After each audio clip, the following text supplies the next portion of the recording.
This is going to be a spicy one because when I think of Australia, I think safe country, programs like, Border Force and stuff like that, where they show how militant it is, trying to get things into the country like contraband. I would never think of Australia as somewhere that's like a crime haven, which I'm sure it isn't, but, somewhere where like notorious criminals thrive. But I guess every country has its criminals, right? So who is like the worst of the worst? Like, who are the names that are like, the absolute most notorious? Because obviously the UK's got famous ones like, Jack the Ripper and people like that. But when it comes to Australia, I just don't know. Like, who makes that sort of like infamous list?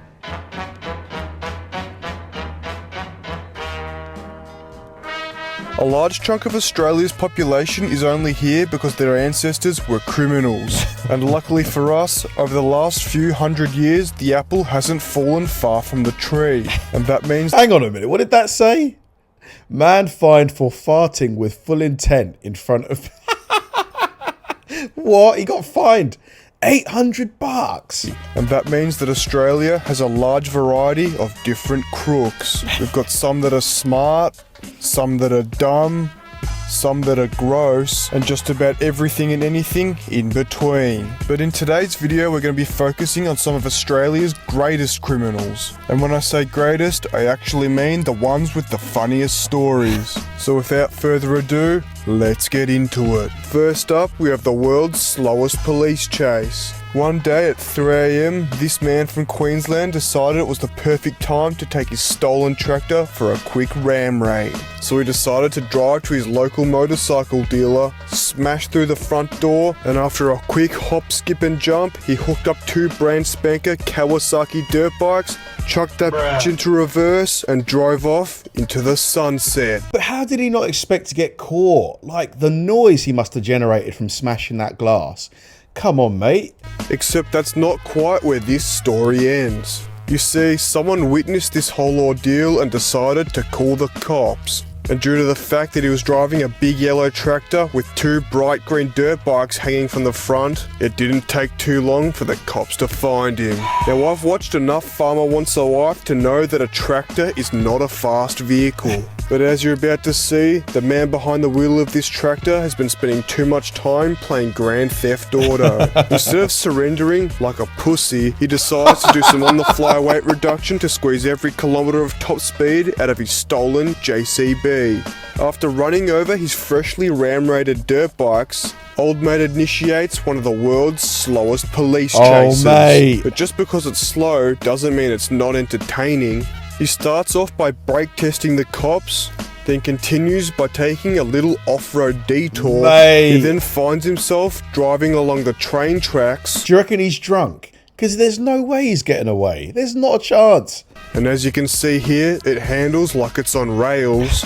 So with that revelation, he continued down the train tracks for a little bit longer until he slipped down the side of an embankment and got wedged against a tree. Now this man is many things, including an idiot. The one thing that he isn't is a quitter. Old mate decided to hit legs and continue this chase on foot. At 5 AM, or roughly an hour after the ram raid took place, they found the man stripped down naked and hiding in a creek. And the most surprising part about all of this is that the absolute paragraph of charges that this man accumulated in that 1 hour window didn't even include drink driving, which means that this man decided to do all of that while completely sober. Wow. What was he thinking? He can't have thought this through. Like, did he ever reveal why he did this? Did he actually think he was going to get away with this? Mate, not a chance. And with that absolute stroke of genius, it's time to get into our next story. Now this one is much more widely known and made national headlines about 20 years ago. And that's the story of Tony Mockbell. Now Tony Mockbell was in trouble with the police for a few minor things such as murder and trafficking commercial quantities of drugs. Now at the time that this story took place, Tony was already on bail for drug charges. But a little birdie told him that at his next court appearance they were going to try and do him for murder. So when he found out this information, he did the next most logical thing, and that was to flee the country. Now when the day of Tony Mockbell's court case finally arrived and he was nowhere to be seen, they quickly realised that something was a bit fishy. Tony Mockbell realised that such a high-profile criminal like himself wouldn't be able to just jump on a plane and fly out of the country, so he gathered up a crew and decided to sail from Fremantle to Greece. The journey took roughly 2 weeks. 2 weeks! 2 weeks! So he had to sleep on that thing. Oh my God. And for about the next 6 months, he was a free man until he was tracked down and caught in a cafe wearing this wig. Now, technically, he hadn't actually broken any laws in Greece until they realised that he was using a fake passport, which allowed the Greek police, which were working with the Australian police, to finally arrest him. How did they find him? How did they find him? And why didn't he, change his appearance? I'm not encouraging this, but you'd think he would have shaved, he would have dyed his hair, he would have done everything to change his appearance.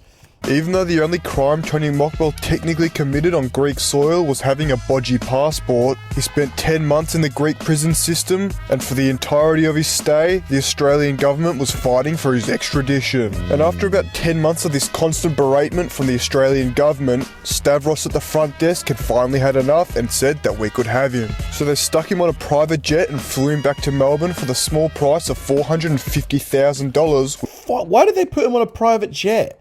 Why don't they just pay for a row of chairs in economy? It would have been much cheaper.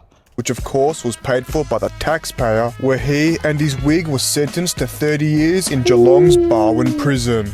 Alright, that's enough about Tony Mockbell. Next up we have possibly one of my favourite stories of all time. The other day I was doing some research for an upcoming video on Australian news and I came across this story. This man that you're looking at on the screen right now, that I've covered up in some awesome clothes to get around YouTube's nudity policy, is a man that goes by the name of G-String Batman. But you see, a name like G-String Batman isn't just given to you. A name like that has to be earned, and G-String Batman earned that name. You see, roughly 40 minutes before this video footage was captured, G-String Batman was just some weird in his undies. But that all changed when one night he decided to rob an op shop. Old matey broke in and made a beeline for the Batman section, stealing a Batman mask, cape and doll. On his way out, he also made sure to grab one of these sashes that read "Bride to Be." This bloke must have been on something. He was not of sound mind, this bloke. Why would the most random things ever? After which he made his great escape to the backyard. Old mate proceeded to dress up in his freshly stolen getup and march around in the backyard for 40 minutes. Now, due to the fact that this was all caught on CCTV and he was still in the backyard of the place he just robbed, it didn't take too long for the constabulary to get a hold of him. Now, there's not much information about what happened to G-String Batman after this whole ordeal. My best guess is that he got sent to Gotham City or rehab. But the best part about this whole story is this guy's reaction to the CCTV footage on the official 7 News report. What a joker. Angiosimus, 7 News. And to this day, just like the real That high-pitched laugh. Batman, his identity remains a secret. Alright, that's enough about G-Banger Batman, because now we're going to get into something a little bit more recent. Now, this next story isn't just about one single criminal, but a pair. And although these criminals don't actually have a name, I like to call them the pissheads on the scaff. In the early hours of the morning at roughly 1 AM, police started to receive phone calls about yelling and screaming. As you can see here, one of the locals captured these two guys fart-assing around. And what this police officer didn't know at the time was that this standard procedure, pisshead removal, would turn into an 8-hour-long siege. 8 hours? Oh my God. It took them that long just to get him down. Started off by climbing up on the scaffold to get to the roof of this construction site. Naturally, the firefighters arrived with a cherry picker to try and get the men down, but that was all to no avail. After a failed attempt to call in aerial... He is battered. Look at him. He can't even walk straight. Just stumbling around. backup and stopping these tradies from getting to work. When I rocked up, I saw them, they had a bottle of vodka with them, so I was just like, looked like they're having a good time. but obviously it's not safe for them to be up there. They decided to have a quick 2-hour beauty sleep and then get right back into the action. God, just knocking back vodka straight. Ugh. Actually, they tossed some bags of concrete off the balcony and onto the road, and with that all done, they were ready to negotiate. Ready to make a deal? We want a 4-pack of cruisers. After their demands weren't met, they decided to pack it in and came down back onto the ground. The ringleader behind the operation... Dude, he's pretty quick. Do you see the way? Look at him run. Look how quick he is. It's like Usain Bolt. To pack it in and came down back onto the ground. The ringleader behind the operation gave a quick interview while in police custody. Did you have a big night? Who knows we did? Even though these two blokes provided hours of free entertainment, all they got in return was a date with the magistrate. And on that unlucky note, we'll move on to our final criminal mastermind. But before we do that, we do have some honourable mentions. First up, we have old mate Clinton for the crimes of waiting for a mate and drink driving. This bloke here for doing such a mean skid in his AU Falcon that he made it to the news. This legend here who copped a fine for farting at a police officer with full intent. What does that even mean, full intent? What does that mean? Like, was the look on his face really sort of like... like... Chopper Reed, and of course the keyboardist from Ocean Alley who stole the lid from a water bottle despite the fact that he's worth millions. Alright, now that that's over, we'll get into the police ankle breaker. Somehow this sharply dressed chap managed to garner the attention of the push bike patrol, but what he does next is insane. Instead of hitting legs like every other pissed idiot does, this bloke right here managed to somehow pull off a world-class ankle breaker. After sending this cop head over handlebars, he seemed quite impressed with his efforts, but Lieutenant Lycra was not Look at his face. laughing. Nursing a bruised ego, Lieutenant Lycra channeled his inner Officer Earl and chased him down like he was Flint Lockwood. And old lady almost got away with it until his fancy footwork finally let him down. As he hit the deck, he didn't even have time to bat an eyelid as Lieutenant Lycra came down on top of him, mixing him in the process. And unfortunately, just like every other crook on this list, he was also charged. So with that being said, the lesson you can take away from this video is that crime doesn't pay. And on that bombshell, it's time to end. Oh my God, this was funny. This was funny. Oh my God, those two blokes that sat on top of that scaffolding, like necking vodka straight. I've done it. I've done that once in my life. Half a pint of vodka did not end well at all. The hangover was brutal. Brutal. It was so bad. I mean, oh my God, like, and when they got him down, when they got them both down, how quick was that one bloke? He was so quick. Like, I mean, to be fair, they were up there for 8 hours. They probably ran out of booze.